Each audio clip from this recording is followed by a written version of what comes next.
मी तुम्हाला आठवण सांगतो, मी मुख्यमंत्री असताना मला फोन यायचे, साहेब इकडं पाणी नाहीये. काही आमच्या लाडक्या बहिणींचे फोन यायचे, काही भावांचे यायचे, हे इकडं पाणी नाहीये, हे इकडं शौचालयाच्या दरवाजे तुटलेले आहेत. आता मी त्याला काय सांगणार?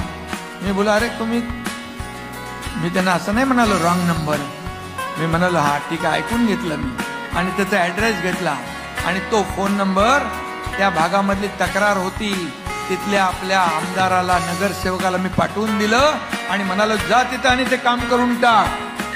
हे आपल्याला करायचं. मी मुख्यमंत्री आहे, मला का फोन केला असं नाही म्हणालो मी. त्यामुळे मी जे काय म्हणालो ते लक्षात घ्या आपल्या पदाधिकाऱ्यांनी. कारण कुठलाही फोन आला तरी सुद्धा त्यांनी का केला? कारण त्याला विश्वास आहे की शिवसेना हा प्रश्न सोडवेल, शिवसेनेचा पदाधिकारी हे काम करेल. आणि म्हणून जे काय शिवसेनेच्या शाखामध्ये बाळासाहेबांनी, दिघे साहेबांनी जे शाखांचं जाळं निर्माण केलं त्याचं कारण एकच आहे की यामध्ये शिवसेनेच्या शाखा हे आपलं न्याय मंदिर आहे. तिथं अडल्या नडल्याला आपण मदत करत असतो.